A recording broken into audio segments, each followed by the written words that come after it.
সুবহানাল্লাহ, সুবহানাল্লাহ, সুবহানাল্লাহ, সুবহানাল্লাহ, আল্লাহ, আল্লাহ, আল্লাহ, সুবহানাল্লাহ, আল্লাহ। ইমাম সাহেব, আসসালামু আলাইকুম। ওয়ালাইকুম আসসালাম। তোমাকে আমরা গোটা গ্রাম খুঁজে বেড়াচ্ছি। ইমাম সাহেব, ইমাম সাহেব, আমাদের বাড়িতে আজকে ইফতারের দাওয়াত।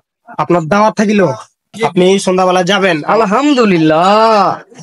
মুখে পানি দিবেন আমাদের বাসা যায়, আর কারো কিন্তু দাওয়াত দিবেন না, এই বলে আমি কিন্তু গেলাম। ঠিক আছে, আসবেন তো?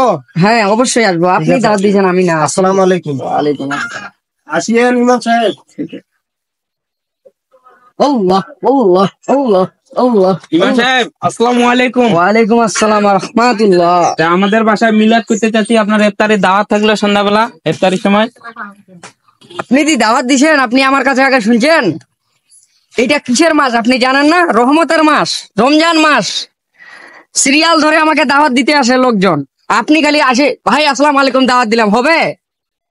আমার তো আরো ভাই দাওয়াত নেওয়া আছে, আমার সময় না, আমি চলে যাবো। আর একটা দাওয়াত আছে আমার, ওখানে চলে যাবো। আপনি আমাদের মসজিদের ইমাম সাহেব, আপনাকে আমি দাওয়াত দিলাম। এখন কে আপনাকে দাওয়াত দিল না দিল সেটা বড় না, আমি আপনাকে দাওয়াত দিলাম, আপনি আমার বাসায় আসবেন। আপনি এখন দাওয়াত দিচ্ছেন আমাকে? আলিম দিচ্ছে আমাকে সকালে দাওয়াত। ওয়ালাইকুম আসসালাম ওয়া রাহমাতুল্লাহ। দাওয়াত দেন আমার বাড়ি ইফতারের। এত ইফতারের দাওয়াত কোথায় রাখবো আমি? সারা বছর কোনো খবর নাই, আর রমজান আইলে দাওয়াতের অভাব নাই। আলিম ভাই চলে আসে। আরে ইফতারের সময় হয়ে গেল, চলো চলো চলো। ইনারাও দাওয়াত দিচ্ছে, কার দাওয়াত আমি গ্রহণ করবো ভাই? আপনি আমি আপনাকে সকালবেলা দাওয়াত দিছি, ওদের এখন দাওয়াত আপনি খুবই করে ফেলাইলেন। চলেন চলেন। ইমাম সাহেব, আমরা যে দাওয়াত দিলাম, আমাদের দাওয়াতে শামিল হবেন না, আসবেন না?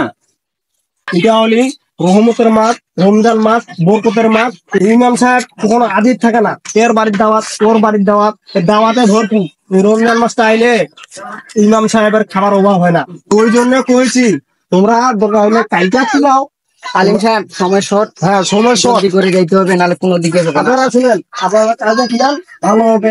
ইমাম সাহেব কালকে ফিরে আসে, আপনারা খিলান প্রয়োজনে আমিও আসবো আপনাদের বাসায়, প্রবলেম নাই। হ্যাঁ ইমাম সাহেব চলেন। ভাই আসসালামু আলাইকুম, গেলাম। ইফতারের সময় হয়ে গেছে। রমজান মাস আসলে হুজুরটা খুঁজি পাওয়া যায় না, এত হুজুরের দাওয়াত। ওই রমজান, ওই যে আলিমের কথাটাই ঠিক, ওই রমজান মাস আসলে হুজুরের দাওয়াতের শেষ নাই, আর এই রমজান মাস শেষ হইলে হুজুরের আর খবর নেই। ওরকম হয়েছে।